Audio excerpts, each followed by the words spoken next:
Welcome to Crappie Hippies at the Bench, an instructional video series on how to tie your own jigs, flies, and create your own fish-catching baits.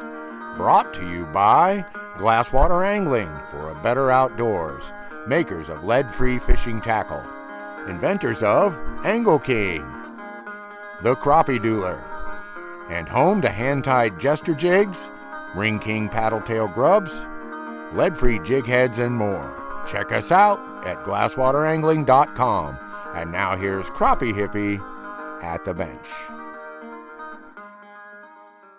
Hey everybody, Crappie Hippie here, your tree-hugging redneck from eastern Kansas, and here we're back with another how to use hackle making jigs video. Now this little problem you're going to have, that I have, everybody has when they use hackle, is what are you going to do when you end up with a nice long piece of hackle, but the end's been snipped out of it? Well, how come the end got snipped out of it? Well, let's just say I needed a tiny tip like this for a jig. I hope that's staying in focus. Anyway, a tiny tip like this, make a little bit of jig, you know, 64th ounce, 32nd ounce, something like that. And all I had was a nice, big, long, skinny saddle hackle like this. So I took my little tip from there, and now I've got all this left over.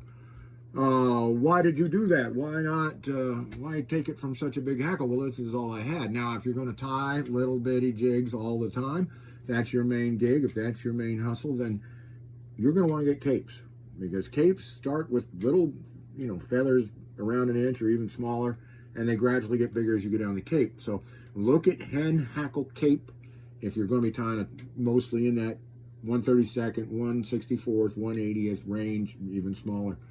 That's what you're going to want. Although, but I'm just a generalized tyer, so although I do tie those small jigs, I can get nice skinny tips off a big old saddle hackle, and because I got this waste material, now I got to be clever and figure out something to do with it, because I sure as heck am not throwing away 90% of a feather over one little tip. I'm not that swank, I'm not that elitist, I'm not that casual about wasting things, let's just say, okay? Not talking better or worse, but that's just how I am. And besides, look at this. It has a nice double point down here. You're saying, well, that's a natural V. That's exactly what it is. You know, so the V is out here on the end, and we're just going to treat this like it's not been cut, that it's not been snipped. So the same principles are going to apply, but I thought we'd have fun making this up and using up. We've been talking about how to make do after we've used the tip with this area in here, and actually in this video I'm going to come down in here in the barb and fluff the barb and down, and I'm going to use a little bit of that too. So I said I was going to wait till we're doing micro jigs, but I can't wait, because this is a lot of fun to use, and we're going to use it now. And yeah, we're back to that powder blue that I am so fond of, and people I know are super fond of it. So let's get going. Let me get on my glasses here. And here we go. And now I'm going to say, and I would get in my bag, and I'm going to look around for another one. And what I'm looking for, I mean, it does and it doesn't matter. It depends on what you want out of the jig. But what I want is, you know, of course, that the quill is going to get thicker. And this down here is going to have less flexibility than this up here. But when I grab one out, and it's able to wiggle like that, one thing about matching is I want to find another one with about the same quill diameter, without the, you know, about the same wiggle to it. So I've got two that shake the same. All right, so we're going to match those up, and we're going to make, you know, I've got a 1/8 ounce bismuth alloy jig head painted in this wonderful metallic blue auto paint. And I know the professor grabbed this and did his demo with this, and you got to see that, and maybe I should have picked a different color, but like I say, I have an awful lot of this light powder blue, and I have a lot of these with the ends cut off, because I got a big order for 32nd ounce jigs, and they wanted some moonlight frost and some blue frost in that mix, so I had to give them some nice hackle tip jigs. I'm happy to do that.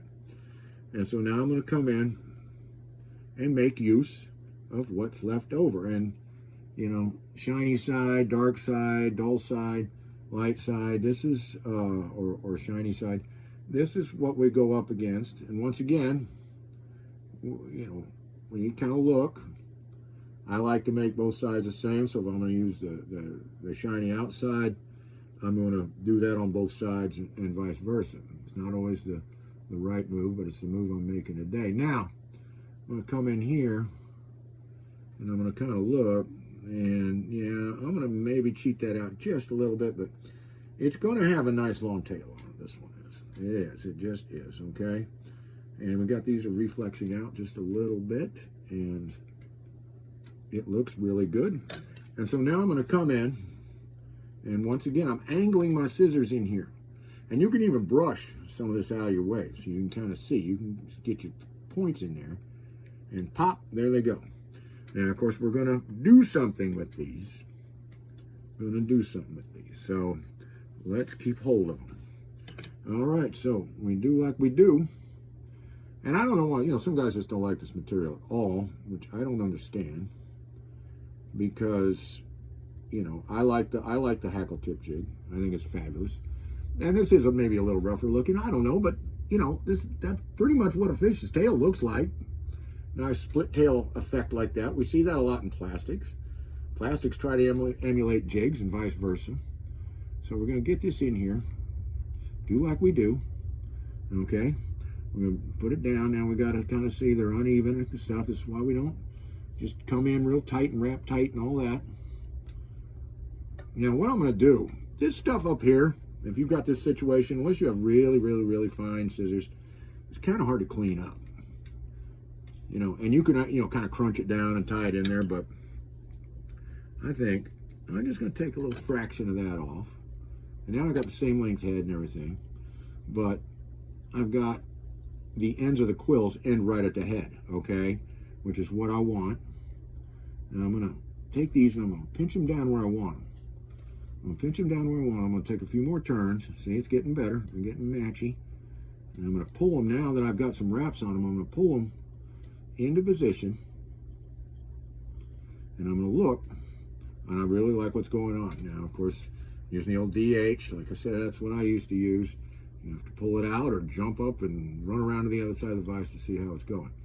Although eventually, you're going to get good enough that you're going to kind of know by the way it looks from this side what it's going to look like on that side.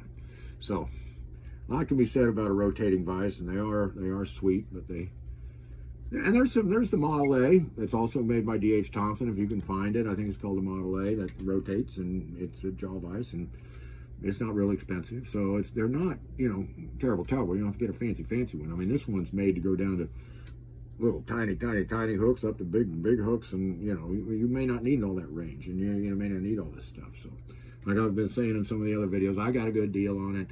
It was an awesome situation. I was lucky to come up with a situation, but every situation is different, and I don't expect everybody to get as lucky as I did, like I did with my buddy Jeff. Now, this one, okay, so we got a little Barbie Fluffy here. It's a lot shorter than what's on this one, okay? Even though the tips matched up well. We got to kind of watch that. And what I'm going to do is I'm going to take that V out, but I'm not going to throw it away. I'll call for that. I got a little bag for these. And I'll just put that V off in a bag, and I will save it. Now, I'm going to take and make one. Because your Barbie Fluffy's ending right in here, and the rest of this just down. I shouldn't say fluffy, you know, this isn't what this is called. It's called down. But the fluffy part that's just fluffy, save that for dubbing if you want, toss it if you want, do whatever you want, save it for the art kid in your life, whatever you want. But the only piece we're going to really want to deal with on this is that chicky boo with the barbs and the down together. All right.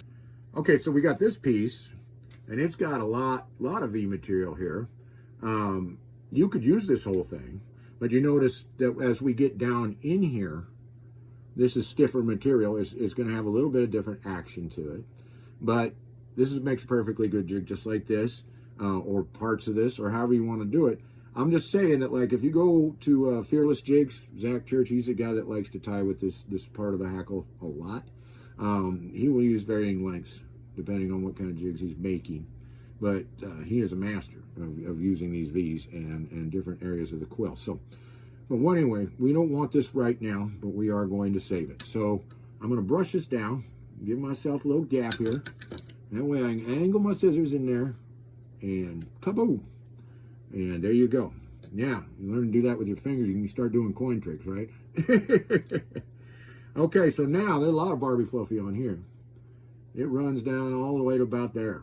So we're going to take this out, this down here. That's nothing but down. We're going to get that over there. And now we're going to get this nice fluffy stuff. And I've got one down. So I want to try to get 3 out of this. So I'm going to have an even number on both sides. And there's 1. And then I'm going to come in, angle in, and get me 2 more. So these are like V's. They're not going to have much of the V shape, but they will behave and perform and work with you like V's. So we're going to put 2 down here.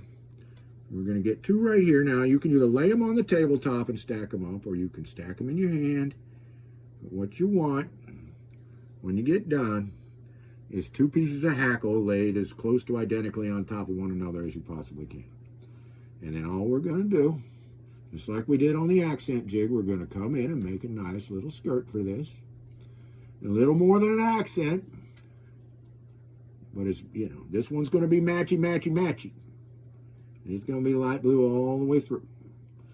So we're not putting a contrasting accent in. We're just putting one for shape, one for motion. We're using a little lighter material. And you can see my one hackle's trying to come out of position. But it's going to be all right. Alrighty, and then we're going to come in here and we're going to take the other 2 and we're going to do the exact same thing. And we're going to go like that. And then we're going to come in like this. Now I'm going to take this and turn it toward me. I'm going to put that on there just like that. And then one wrap on it, and I'm going to turn it back toward y'all, and like that, so you can kind of see. And you see, pinch. I get that one wrap. I come straight down with the thread, and then I'm going to pinch it into place. And when I'm pinching into place, I'm going to pinch this whole mess into place. All right, so everybody kind of does what they do. All right, and there we go. And we're going to put our stopper hitch in there so it doesn't back up on us. We don't want it to back up on us, that's for sure. All right. Yeah. Still, it's looking good. Those hackles aren't exactly lined up, but they still make a good looking jig. And I like it. So there we go. We got that look going on right there. And we could put a contrasting chenille in here. I mean, I love this light blue with chartreuse, with white, with gray, with silver, with even fluorescent yellow really, you know, shines out. I really like the way that looks. But today I'm going to get a little matchy-matchy, but a little matchy fancy. And I've got this great New Age chenille. This is called Blue Frost. And it is fantastic, and it has some fun sparkle. It's just the right size, nice number 2. And it matches this stuff like it was made for it. So let's treat it that way. And we're going to use it this time. Now we're going to come down. I'm going to do a double row body on this one. Because this New Age tends to run a little on the small side in a number 2 compared to, say, rayon. Okay, so now I stop, and I'm going to secure this wrap here with a few turns, okay, before I proceed back down the head, because this will help things stay in place. But what really helps things stay in place is pulling tight. Always pull tight. Pull your thread tight. Pull your chenille tight. Chenille is just a yarn. It is the cousin of thread. It needs to be pulled tight when it is applied. And here we go. We're going to apply the rest of it. So we're going to, pulling down. Pulling down. Take your time. Pull down. Pull down. Pull down. It's not about speed. It's about craftsmanship. And part of the craftsmanship is putting that durability factor in there. Okay, so we're down. That body looks fantastic. I went around it the one way. I'm going around this way one. See how I'm sliding that thread down the head? This really helps it tuck in where it's supposed to go. And I'm going to rock this back and forth a little bit. And I feel that thread kind of seat, kind of pull down in there. And then I'm going to cut this. And there we go. We're almost out of here. We got to do a 1, 2, always sliding it over the head, 3, 4, and 5. And I rock it, and I can really feel those wraps, and then I'm a wimp. Now this, anybody that ties a lot of jigs say, that's plenty, that's plenty, that's plenty, that's plenty, that's plenty. And they'd be right. Absolutely is plenty. But I'm going to turn this toward me, and I'm going to come in here like this, and do 3 on top. And I'm going to rock it back and forth. Oh, don't know my own strength, all right? You know I like to cut, but there's nothing wrong with snapping. People still, a lot of people say snapping's better. I'm not going to get in that debate. I snap enough of them because I get carried away. I pull too hard, and there you go. Darn thing snapped on me. But there you go. So this is what you can do if you're in your saddle hackles and you've got some tips that have little V's on the end, but they're still of a good enough length and flexibility to make a full-size jig. So this is how you do it. This is one way. You don't have to put a skirt on. They look just great like this. You can put two more, 4 more. This, a lot of guys, this is just scrap material, so have fun, use it. Combine in some different colors and so on and so forth. But do not throw hackles away, especially when they've got big, long pieces like this that can be made into very effective jigs. Thank you all for watching today. This has been Crappie Hippie, your tree-hugging redneck from eastern Kansas, saying tight lines and Valentines. Peace out.